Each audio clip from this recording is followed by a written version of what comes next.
Hi guys, today's task is to learn about two diseases, that is fibrous dysplasia and ossifying fibroma. Both these diseases fall under a large category of diseases called as fibroosseous lesions. We are learning these two diseases together because they are quite similar in many aspects, so we need to learn the differences between these two diseases so that it will be easy for us to understand and hopefully help in diagnosing these diseases. Let's start about fibrous dysplasia and ossifying fibroma. What is fibrous dysplasia? It's a non-hereditary developmental anomaly of the bone which is due to a defect in the osteoblastic differentiation and maturation. What does this exactly mean? In fibrous dysplasia, the normal bone is replaced by highly cellular fibrous connective tissue, which in turn produces bone metaplastically. It is due to a mutation in a particular gene, which we will be learning later. Whereas in ossifying fibroma, which is basically a true benign neoplasm, it arises from progenitor cells of the periodontal ligament, which is capable of differentiating into fibroblast, osteoblasts, and cementoblasts. Now, the spindle, we in this ossifying fibroma, we see an area where the cells have transformed into neoplastic cells and they start producing bones. So basically, these fibroblast cells now have attained the capacity to form bone. So they called as osteoprogenitor cells. They are spindle shaped cells and they start producing all the calcified materials which look like osteoid bone or cementum like material in ossifying fibroma. Now the ossifying fibroma is basically the fibrous dysplasia is seen at the age group of first and second decade, whereas ossifying fibroma is seen in the age of third and fourth decade of life. Fibrous dysplasia is more commonly seen in maxilla, whereas ossifying fibroma in the mandible. Fibrous dysplasia after a certain period of growth will stop, so it is a self-limited lesion, whereas ossifying fibroma continues to grow. Fibrous dysplasia can occur in a single bone called as monoostotic type, or it can occur in multiple bones called as polyostotic type. Further, the polyostotic type of fibrous dysplasia manifests with different organ lesions called as café spots, endocrine abnormalities, etc. Now, the first type, called as a Jaffe's type, it occurs with the fibrous dysplasia of multiple bones plus café spots on the skin. So this is called as Jaffe's syndrome or Jaffe-Leichenstein syndrome. Whereas Albright's type will show fibrous dysplasia of the multiple bones plus café spots and endocrine abnormalities. It's called as McCune-Albright syndrome or even Albright syndrome. There is another type called as craniofacial type, which involves the bones of the face and the skull, such as maxilla, frontal bone, orbital bone, mandible, zygoma, etc. However, in spite of involving so many bones in this craniofacial type, it is still considered as monoostotic type. This may get a little confusing, but just remember that in spite of involving so many bones, it's a monoostotic type. Here, coming to ossifying fibroma mostly, it usually involves only single bone. Next, what is the etiology for fibrous dysplasia and ossifying fibroma? Fibrous dysplasia involves a genetic mutation of a particular gene on the chromosome 20 called as GNAS1 gene. This leads to defect in osteoblastic differentiation and maturation, which leads to replacement of the normal bone by the fibrous tissue, which in turn forms metaplastic bone, and that bone is mostly oven type. Here, ossifying fibroma, it is just a true benign neoplasm. Of course, it involves mutation of cells, but this is a neoplasm. Radiographically, fibrous dysplasia and ossifying fibroma differ quite drastically. However, early lesion of fibrous dysplasia shows a radiolucency with a thick sclerotic border called as Rind sign. In ossifying fibroma, uh, the lesion, again early lesion, will show radiolucency with the sclerotic border similar. So these at early stage they are quite similar. However, as the disease progresses, there will be lot of trabeculae formed in the fibrous dysplasia lesional mass, which will give kind of opacities which are diffuse. And very characteristic is in fibrous dysplasia, the normal bone blends with the lesional mass, and these trabeculae are very fine and granular appearing, hence they are called as ground glass. So this is called as ground glass appearance. Also, it's been compared to peel of orange, where you can see the orange peel as rough and granular, and it's called as pudy orange appearance. Sometimes these trabeculae of bone also show hole pattern, and they are called as fingerprint pattern radiographically. And it's also been compared to shattered windshield. So these are all the appearance, but you should remember that in fibrous dysplasia, the lesional bone will blend. There is no demarcation between lesional bone and the normal bone. Whereas in ossifying fibroma, the features actually differ based on the stage of the lesion and the amount of bone formed. So it can start as a radiolucent lesion when the ossifications have not occurred. Later, when the ossification starts, you get both mixed radiolucent and radiopacities. Later, which is very rare, entire mass is now opacified, is calcified. Lot of trabeculae have formed with only a thin radiolucent rim, it's a rarity. So these are the differences radiographically between fibrous dysplasia and ossifying fibroma. Now coming to the most important part, that is the histopathological differences. Fibrous dysplasia, as we know that radiographically we are not seeing any demarcation from normal and lesional bone. That means that there is no capsulation, so there is no circumscription. So here in fibrous dysplasia we don't see capsule, whereas in ossifying fibroma we see capsule. If not capsule, it can be just very well circumscribed lesion. In fibrous dysplasia, the bony trabeculae are of woven type, and they show very characteristic picture called as Chinese letter pattern. They resemble Chinese characters, or they can be even C-shaped structures. So what do we see? We'll choose another pen. There will be bony trabeculae which are of this shape, or you can say they are like this, they may be like this. So they have such irregular structures histopathologically, and they have of course osteocytes inside. Whereas in ossifying fibroma we see bony islands which are also irregular and arranged like this. Sometimes we see small osteoids, and also we will be seeing calcifications in ossifying fibroma, which are not seen in fibrous dysplasia. Now another interesting thing about fibrous dysplasia and ossifying fibroma, the differences basically that in the trabeculae that we see in ossifying fibroma are formed by the osteoprogenitor cells in the stroma, but these cells do not line the trabeculae. So there is no osteoblastic rimming, whereas there is very classic osteoblastic rimming seen on the trabeculae that these cells have formed. So this is what osteoblastic rimming is present in ossifying fibroma.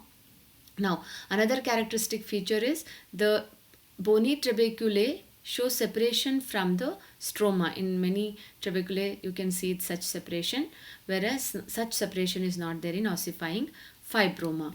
Now Another difference is the stroma is very less cellular in case of fibrous dysplasia, but it is highly cellular in case of ossifying fibroma, and the cells are quite plump and they show vesicular nucleus, meaning the nucleus is open faced. They show a very prominent margin. The nuclear margin is quite prominent, but the central portion is pale staining. So that is what it's called. What do you mean when we say vesicular nuclei? Along with that, in fibrous dysplasia we may see giant cells, but giant cells are very rare in ossifying fibroma.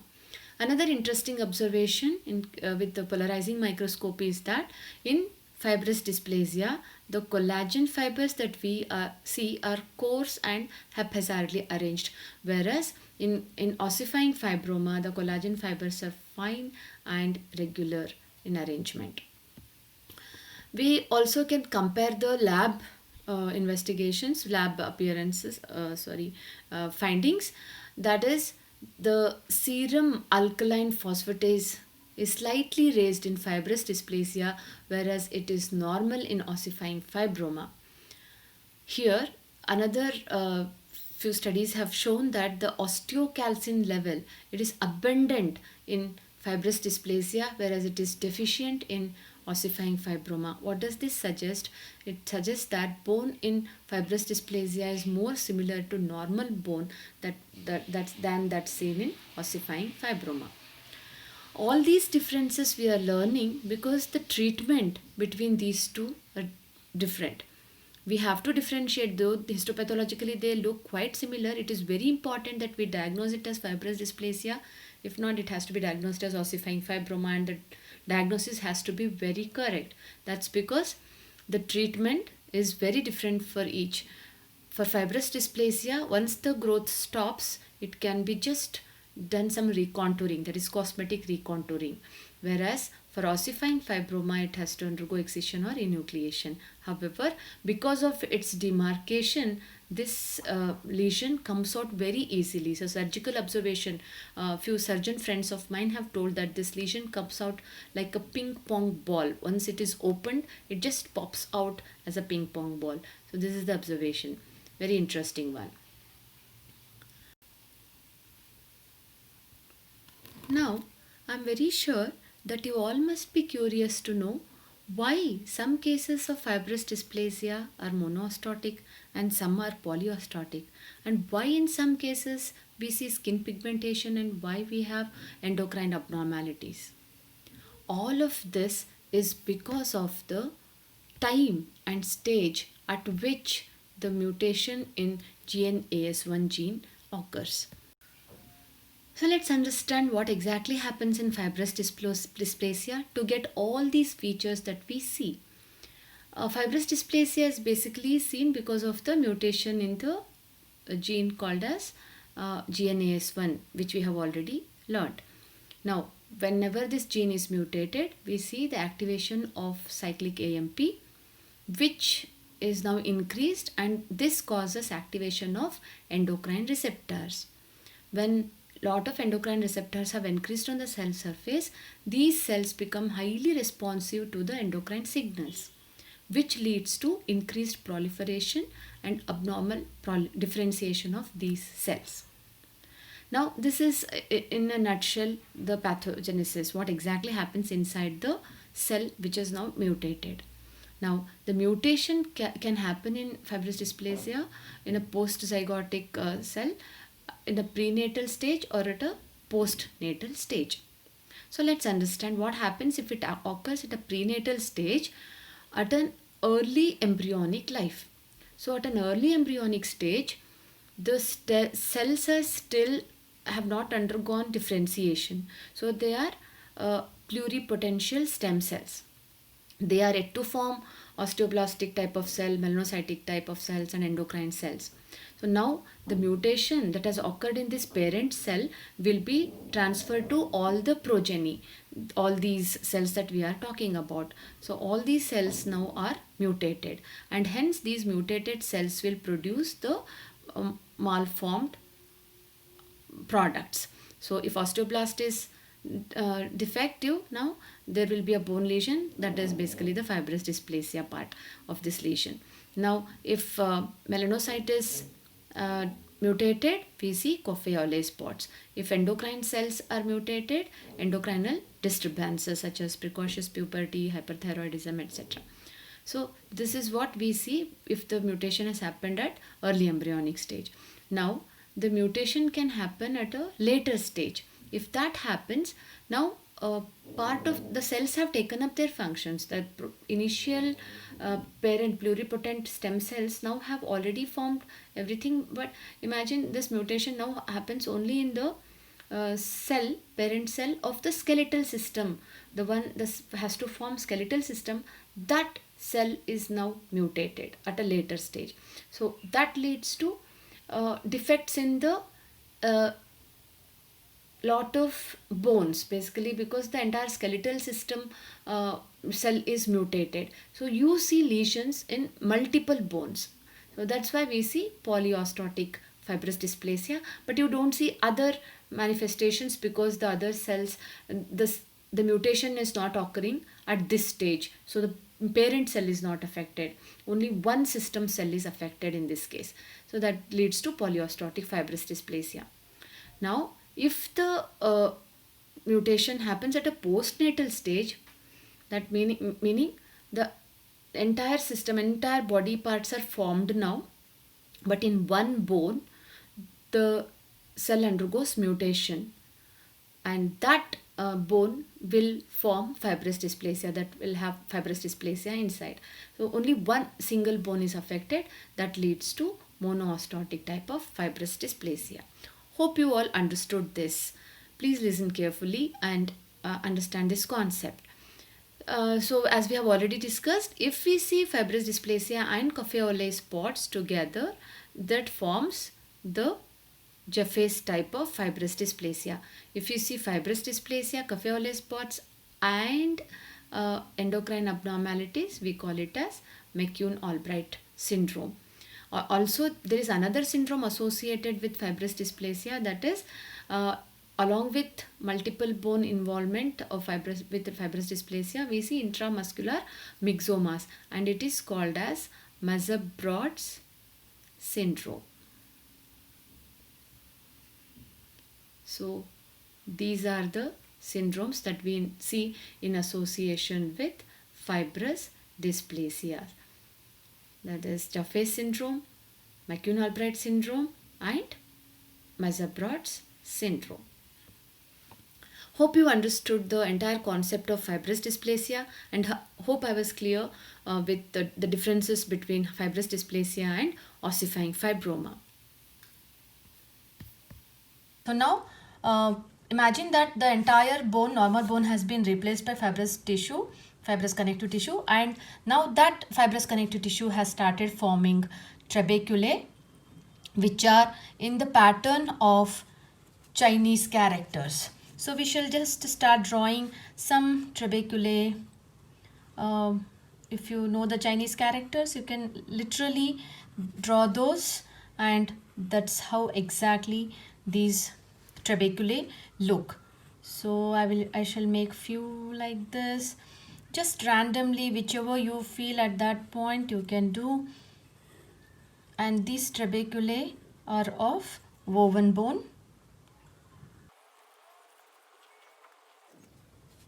So I think this should be enough to draw the trabeculae. Now we shall fill this trabeculae with a few osteocytes. So we'll make small circles inside this bony trabeculae. This bony trabeculae are of woven bone. They are not mature bone. And this is how they will look. Now we shall make these trabeculae the rest of the area, leaving those small circles that we have drawn inside. We will fill it with pink material, that is the eosinophilic with the eosin pencil.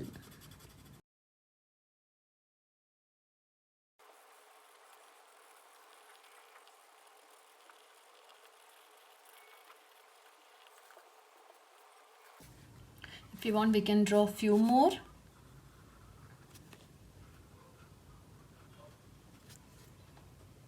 Just to show that there is no encapsulation for fibrous dysplasia. We can do few trabeculae like this and few more like this inside. So we are trying to just show that they are irregular bony trabeculae.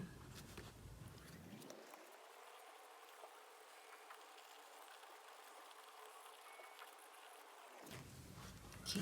So this is how we have drawn the trabeculae. Now we can fill up those circular things which we call it as osteocytes with the nucleus.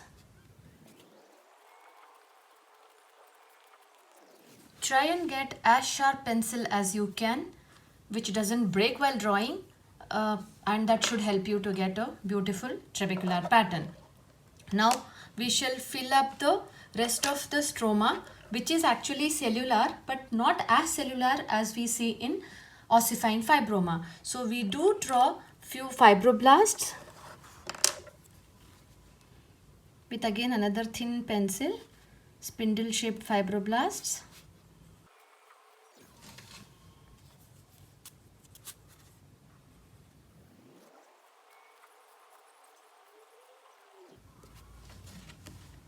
Just to show that these are all the fibroblasts, we make few cells like this.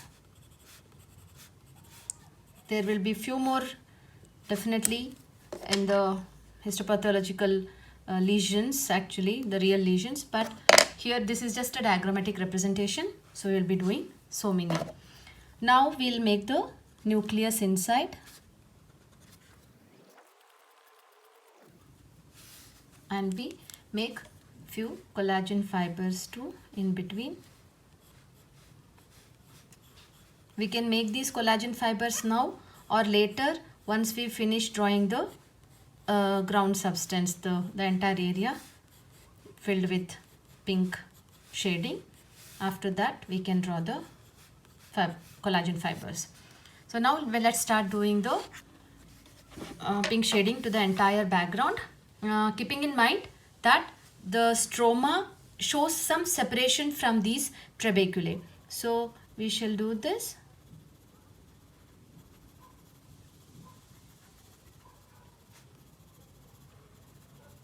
Very light so that the trabeculae will be standing out in the histopathology diagram.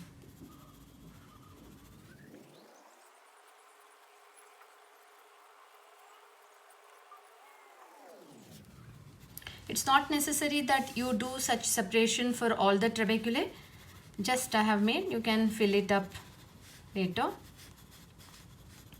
Just so that you guys remember that there is a feature like this, I have drawn for a few more trabeculae than needed. So this light we shall keep the stroma. Now to highlight the collagen fibers, we'll draw a little more. Compared to ossifying fibroma, the stroma is slightly bland for fibrous dysplasia.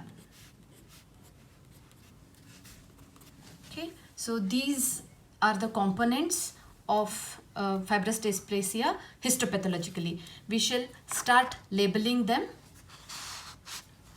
This is the histopathologic diagram of fibrous dysplasia.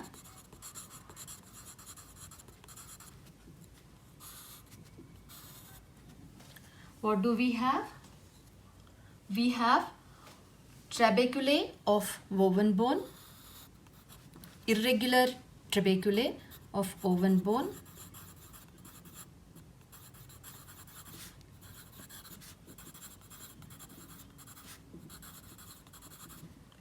which are not lined by osteoblasts without showing any osteoblastic rimming. So we can actually label as without osteoblastic rimming. Next feature we shall show is that there is a separation of in area separation of stroma from the trabeculae. Stroma from the trabeculae. Basically the surrounding stroma of the trabeculae that shows some kind of separation. Now next, this is the stroma with connective tissue stroma.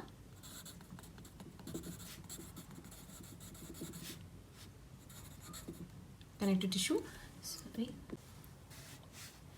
tissue stroma with spindle cells. Now we should not forget to mention at some point that this trabeculae show Chinese letter pattern. So we can choose two trabeculae like this, telling that these are irregular trabeculae showing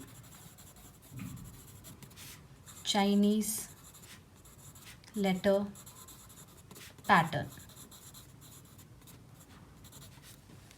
Now another thing is this, as we discussed in the theory part, that fibrous dysplasia shows a little more vascularity compared to ossifying fibroma. Ossifying fibroma shows more of hemorrhage, but a little blood vessels that you can draw is in fibrous dysplasia. So we shall do few blood vessels.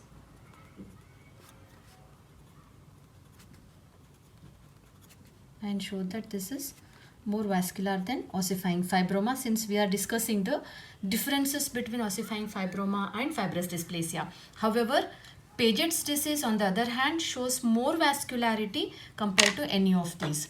So this we have done, and just we can mention that too, that slightly more, so increased vascularity.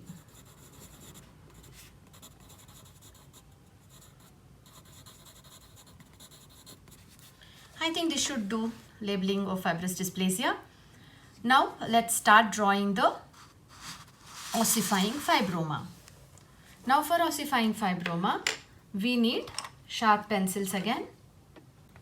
As far as histopathological features are concerned for this ossifying fibroma, we know that here in the normal bone, some cells, that is the fibroblasts actually, which get mutated and get the capability to turn into cells that produce bone. So they are called as the osteoprogenitor cells. Now such cells start forming the bone. So let's see that this also should remember that this lesion is mostly capsulated or well circumscribed, if not really capsulated. So we'll just draw a portion to remember that this is a well circumscribed lesion. Now we will be drawing the bony trabeculae, which are like this. We can draw trabeculae like this, and this lesion is more cellular compared to the fibrous dysplasia. We can draw few smaller trabeculae too, like this, which look more like spirules. Okay. Now inside this trabeculae, we shall draw the osteocytes, just circular structures like this.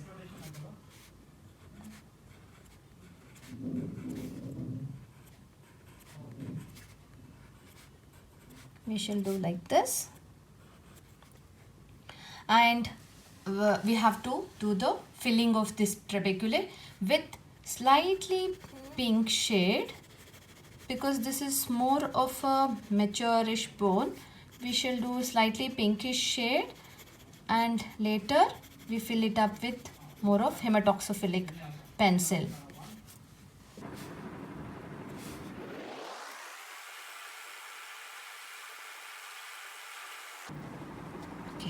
this should do. Now we shall draw the nucleus inside these.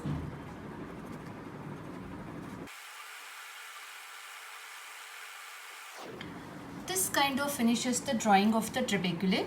Now we shall focus on drawing the stroma. Now we should remember that this stroma is more cellular compared to the fibrous dysplasia stroma.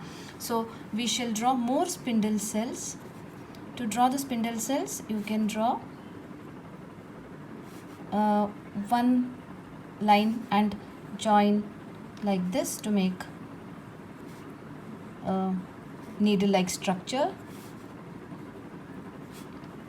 And you should remember that these fibroblasts are plump and show vesicular nuclei, meaning open-faced nuclei. What does that mean? That the cells are quite active. What are they active in? They are active in producing the bone. Hence, these cells are called as the osteoprogenitor cells.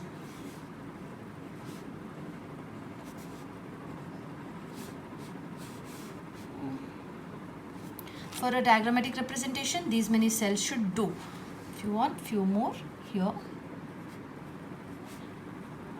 Actually, if you see a slide of this, the real case slide, you will be seeing highly cellular stroma for ossifying fibroma. Now we have to do that these cells are, we should know that these cells are having eosinophilic cytoplasm. So we shall do that.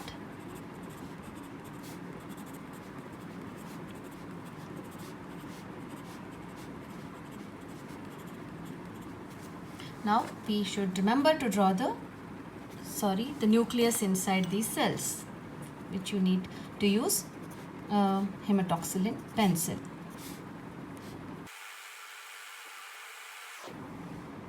Okay, so these are the fibroblasts. Now we make the stroma. Again, eosinophilic round substance, lighter shading. Here we don't have to worry about making the retraction artifact that we see within the fibrous dysplasia, that is stroma separating from the bony trabeculae. So this is the ground substance. Now we make few collagen fibers, just randomly distributed collagen fibers in this stroma.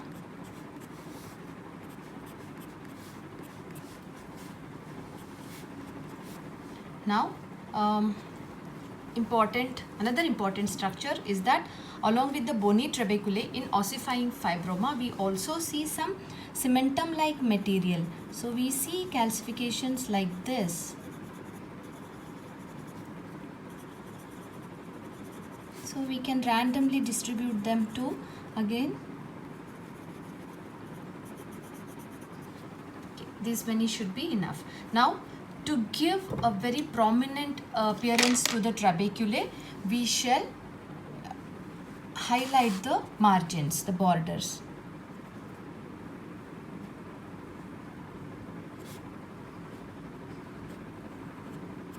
So they stand out from the rest of the stroma. That you can do before drawing the osteoblastic rimming, or you take care to draw now.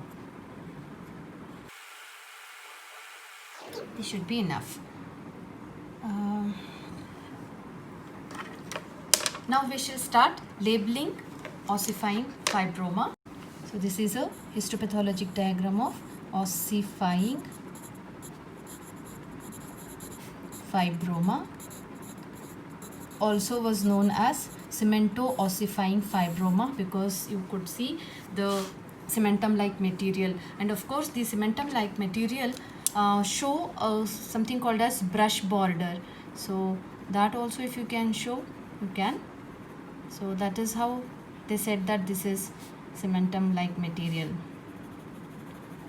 So they show some kind of hairy structure called as brush border for these calcifications. Now let's start labeling them. So it will be similar to the fibrous dysplasia labeling. That is, it shows bony trabeculae, irregular bony trabeculae.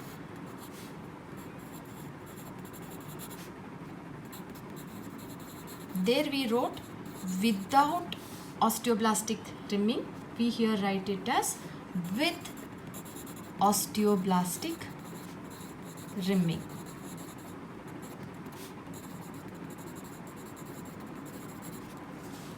Next, we show connective tissue stroma with plump fibroblasts, a cellular stroma, and these cells can be labeled as plump fibroblasts,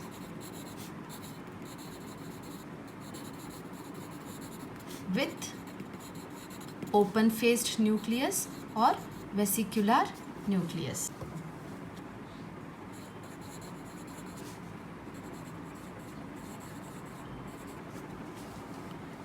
Now we label the calcifications which are cementum-like. So cementum-like calcifications.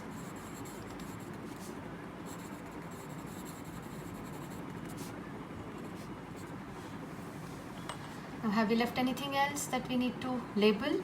Yes, we have to mention that these plump fibroblasts are basically osteoprogenitor cells. So we can put it in a bracket that these are osteoprogenitor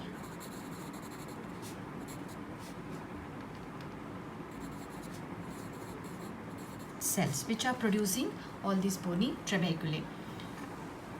And we can also show, if at all, that there is an encapsulation. It's not necessary that it is always encapsulated. Many a times it is just well circumscribed. Another structure we need to label is the osteoid material. So here a few osteoids we have made, so we can just write that too.